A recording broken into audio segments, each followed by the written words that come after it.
Super बाजार cooperative Kankavli Sindhudurg जिल्ह्यातील एकमेव वातानुकूलित सुपर बाजार। पत्ता सुपर बाजार Mumbai Goa highway SM high school समोर कणकवली। आपल्या अतूट विश्वासामुळेच आम्ही 25व्या वर्षात पदार्पण करतोय। बरीच वर्ष रेंगाळलेलं ST बस स्थानकाचं काम BOT तत्वावर लवकरच हाती घेण्यात येणार आहे। त्यासाठी येत्या 2 महिन्यात आराखडा तयार करून टेंडर प्रक्रिया राबवण्यात येणार असून सिंधुदुर्ग जिल्ह्यातील सर्वात मोठं ST स्टँड असल्यानं ते विमानतळाच्या धर्तीवर अद्ययावत असणार आहे। पुढील 2 वर्षात हे स्टँड उभारण्यासाठी प्रयत्न राहणार असल्याची माहिती माजी मंत्री आमदार दीपक केसरकर यांनी दिली आहे।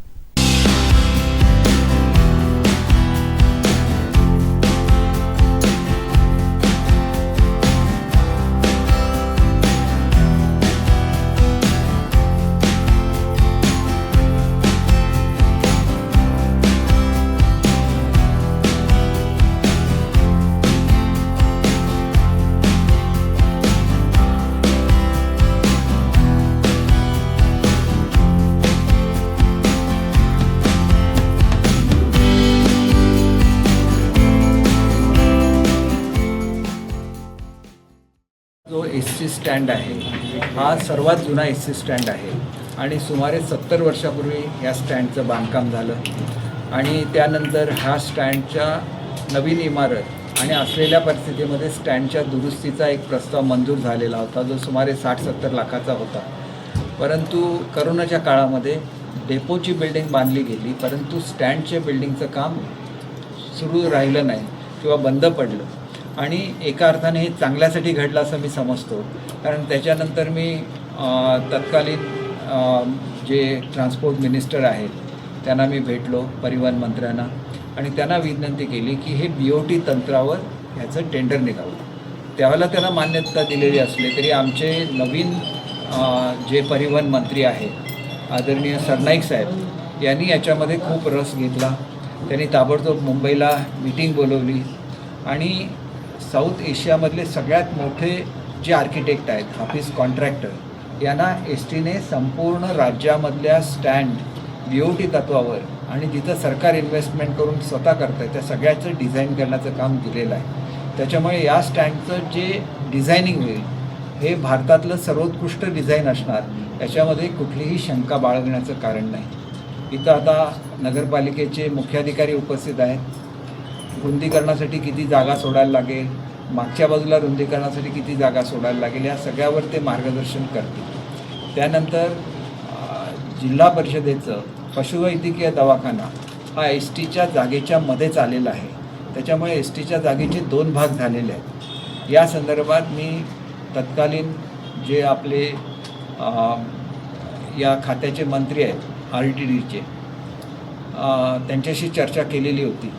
प्रिन्सिपली त्यांनी मान्य केलेलं आहे की हे शिफ्ट केलं पाहिजे, परंतु ह्या संदर्भातली सुद्धा मीटिंग येत्या आठवड्याभरामध्ये मी मुंबईला घ्यायला सांगेन आणि एकदा ह्याला मान्यता दिली की त्यांना डिझाईनसुद्धा करणं सोपं जाईल। अशाच तऱ्हेची एक मीटिंग मी मल्टी स्पेशालिटी हॉस्पिटलच्या संदर्भात आरोग्यमंत्र्यांच्याकडे सुद्धा ठेवलेली आहे आणि सावंतवाडीच्या राजघराण्याचे जे दोन्ही भाग आहेत, म्हणजे मुलीकडून आणि मुलाकडून, राजेसाहेबांकडून आणि आमच्या राजकन्या आहेत त्यांच्याकडून, तर दोन्हीचे प्रतिनिधी बोलवायला सांगितलेले आहे। शेवटी आम्ही मल्टी स्पेशालिटी हॉस्पिटल मंजूर करून आता जवळजवळ 6 ते 7 वर्ष झालेली आहेत, तरी पण हे काम पुढे सरकलेलं नाही। त्याच्यावर दुसरा काहीतरी मार्ग काढायला लागेल। तो मार्ग काय काढायचा याच्याबद्दल माझा विचार झालेला आहे आणि त्याच्यामुळे कशा रीतीने हे करायचं ते मी त्या मीटिंगमध्ये मांडेन आणि ते मान्य झालं तर मल्टी स्पेशालिटीचं कामसुद्धा ताबडतोब सुरू होईल। 2च महत्त्वाचे विषय हे माझ्या मतदारसंघातले, त्यातला एक ST डेपोचा आहे आणि दुसरा मल्टी स्पेशालिटी हॉस्पिटलचा आहे। आम्ही नुकतेच दोडामार्गचं जे हॉस्पिटल आहे त्याला 5 कोटी रुपये आणि रिलीज केलेले आहेत, त्याच्यामुळे दोडामार्गच्या हॉस्पिटलचं काम पूर्ण होईल। वेंगुर्ल्याच्या हॉस्पिटलचं काम पूर्ण झालेलं आहे। शिरोडाच्या हॉस्पिटलमध्ये जे काय सुधारणा होत्या त्या सगळ्या केलेल्या आहेत। निश्चितपणे डॉक्टरचा तुटवडा हा आमच्याकडे आहे, याच्याबद्दल कुठलंही दुमत असण्याचं कारण नाही, पण वरचेवर मी डॉक्टर्सची अपॉइंटमेंट करून घेत असतो। सावंतवाडीला फिजिशियन नव्हते, फिजिशियनची अपॉइंटमेंट करून घेतलेली आहे। भूलतज्ञ नाही आहेत, त्यांची अपॉइंटमेंटची ऑर्डर निघालेली आहे। एका आठवड्याभरामध्ये भूलतज्ञसुद्धा इथं हजर होते। अशाच तऱ्हेचे काही पोस्ट या दोडामार्ग, शिरोडा आणि वेंगुर्ल्याला वेकंट आहेत.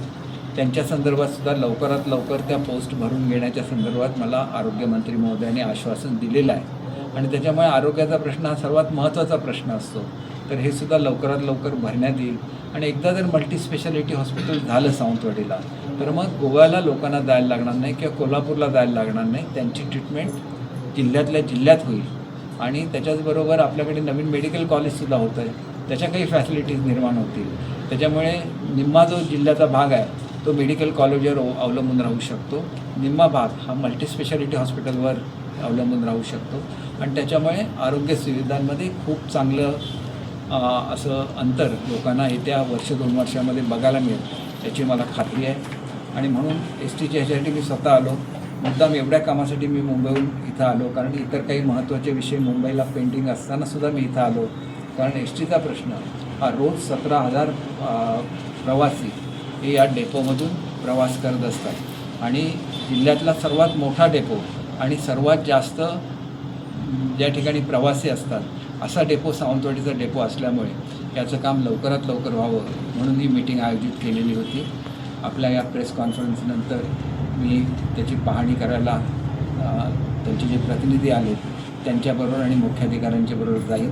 सर्वांच्या सहकार्याने अतिशय सुंदर असा या ठिकाणी STचा जसं विमानतळ असतं त्या धर्तीवर अनेक ठिकाणी राज्य शासनाने ST डेपो डेव्हलप केलेला आहे, तसंच सावंतवाडीचा सुद्धा डेपो व्हावा अशी मी अपेक्षा करतो. त्यामुळे 2 वर्षात हा ST स्टँडचा पूर्ण होईल अशी अपेक्षा आहे आणि आमच्याकडे 2 स्टँड असल्यामुळे तात्पुरतं जे शिफ्टिंग आहे ट्रॅफिकचं ते एका स्टँडवरून दुसऱ्या स्टँडवर करून करता येईल. कारण मोठ्या प्रमाणात एक्सकवेशनसुद्धा करायला लागेल मातीचं, कारण ST स्टँडचा काही भाग फार उंच आहे तर तो सुद्धा लेवल करायला लागेल, तरच त्याची भव्यता लोकांच्या समोर येईल. यापूर्वी अन्याय होणार नाही.